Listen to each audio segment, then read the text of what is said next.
you sprain ligaments and you strain the muscles that cross that joint. It doesn't matter what joint in the body, ankle, knee, shoulder, you sprain ligaments and you strain muscles. So at the elbow, obviously you have a capsule. On the medial side is ulnar collateral ligament, radial collateral ligament on the lateral side, annular ligament that kind of holds the humeral head against the ulna. But you have lots of muscles. Muscles that flex the forearm, muscles that extend the forearm.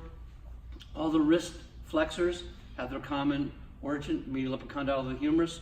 All the wrist extensors have their common origin on the lateral epicondyle of the humerus.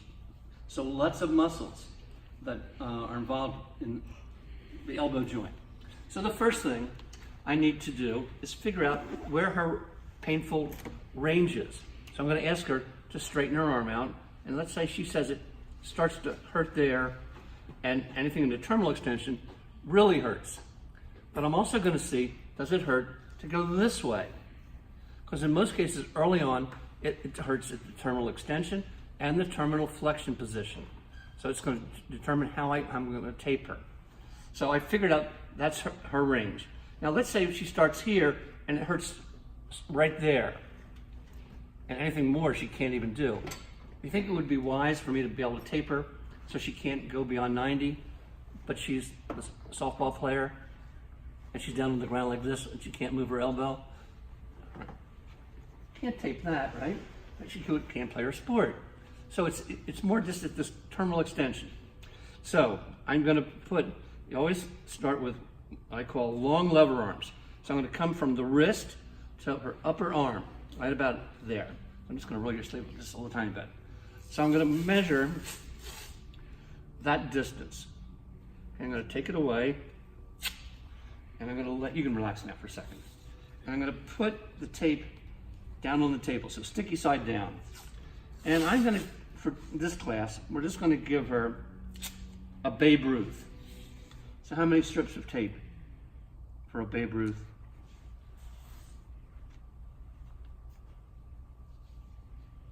What was Babe Ruth's number? 3. Right, 3. Everybody's heard of Babe Ruth? Okay. So, how many Yankee fans? Okay, then you're on the spot. So who's number 4? Hall of Fame. Retired number. No, not Jeter. That's 2. ALS. Lou Gehrig, right? 5. You don't know 5? Anybody? Joe DiMaggio? I don't know Yankees. What? I don't know Yankees. 7. Mickey Mantle? 8. If you come to a fork in the road, take it. Yogi Berra? All right. And then 9, I'll stop at 9. Broke Babe Ruth's home run record.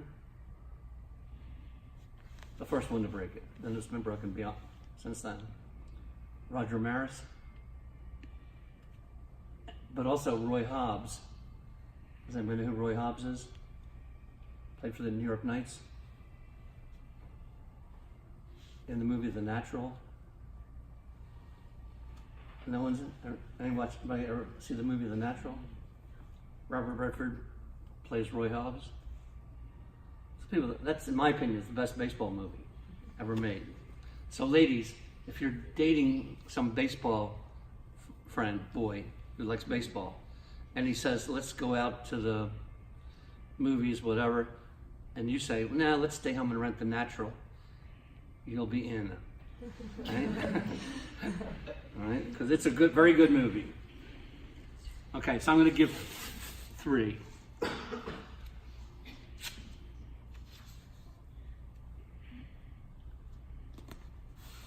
Then I'm going to turn it over, and where the cubital fossa is, right? That's the cubital fossa. I'm going to put some tape. This is the sticky side. So I'm going to put that over the cubital fossa, so it doesn't stick to the cubital fossa. Then, in real life, I would put some anchors here and anchor up here, because when you're constantly doing that, it pulls on your skin, and that can pull skin right off your arm. So in real life, I'm putting an anchor there and an anchor there. So you can rest 1 second. When we still had a wrestling team, our first All-American wrestler was some guy named Ed Janvier, and he was a 177 pounder. I think that was the weight class. Since we don't have a wrestling team anymore, I've kind of lost track of all the weight classes, but he was like 177. So how much did he really weigh normally?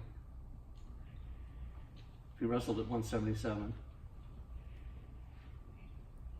Any of you guys wrestle? You're smart. That's one sport. My kids, we encourage them to do whatever they wanted in the way of sports. But the one sport that I would have discouraged was wrestling, because you had to cut weight. So any of you ladies did a wrestler in high school? So what did your friend do? He was always trying to lose weight, so he would like skip meals. And did you ever walk around with a cup? Why would you have a cup? Spit into it to lose fluid? Or what our wrestlers did, we used to have a sauna in the field house. And unfortunately, it caught fire one time because they didn't put enough water in the coals. But they would go into their locker room and go into the shower, plug up all the drains, turn on all the faucets, hot water to make a sauna. Then they would put rubber suits on and jump rope for like hours. Some wrestlers would come to us as freshmen, come into the training room and say, Keith, can you fill the whirlpool up with warm water, hot water, and I'm going to sit in it for an hour. How stupid is that, right? But that's what they wanted. So that told me, were they doing that in high school? They were. So I have a lot of respect for wrestlers, because when you're out on that mat, it's just you and your opponent, right? No one's going to help you. But I could tell you 100 stories about wrestlers. We have one wrestler who was very, very good, but he was lazy. He was never in good shape. And he just would win based on pure strength and good technique. But he wasn't in good shape. So every time he wrestled a good wrestler and he was in trouble, he would bang his nose against the mat and cause his nose to bleed on purpose. Because back then, you had an unlimited time to stop bleeding. Right? So I'd run out on the mat and say, are you okay? And he said, yeah, I'm okay. But just give me a couple minutes to recover. I'd plug his nose up with gauze pads, and then when he felt he was finally ready, he would go back and wrestle again. The whole time I knew it was a lie type of thing, but crazy stuff. So I'm going to put you in the anatomical position.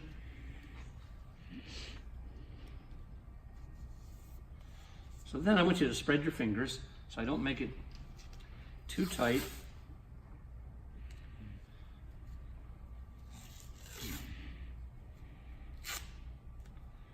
And so in real life, I would come all the way up almost to the cubital fossa. But for this class today, just put like 2 strips. Then, before I close up the upper arm, I want to make sure I'm going to tape it so she can't go into the painful range.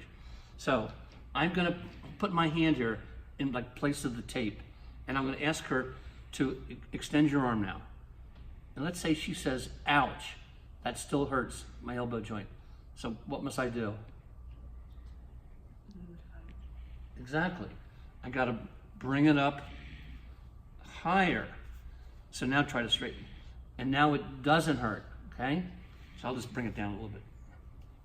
So then the next thing, normally you would put like a heel lace pad here and one on this side, because at the end of the day, you're going to cut it through that way.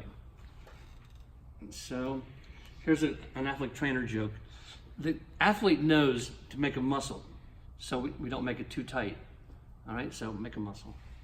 So while she's making a muscle, and then I put a piece of tape around her. So, if this is an athlete that needs to have their ego deflated a little bit, I'll just put a tab so we can find that. While the athlete's making a muscle, some female student trainer will come by and say, Keith, I thought they were supposed to make a muscle when you're doing that taping. Of course, the guy's making this big muscle, right? So that's a trainer joke. Then if this is somebody you don't like, you come up higher, get some of his armpit hair, right? And then, of course, they don't know that until they go like that. Okay? So that's the taping. You just have to put like 2 here, 2 there, and just a couple strips there. Now, if it hurt to go all the way up, that hurt, then I'd have to close the whole thing off. So go far as you can go. So she can go pretty much all the way up. But now, if now I realize my fingers are thicker than the tape, but now try to go up. Go ahead. You can see how that takes up more of the space, then she can't go all the way up into flexion.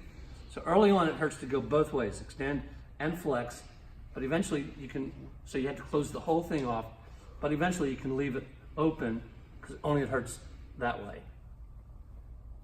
Okay? So the rest of the time is your time.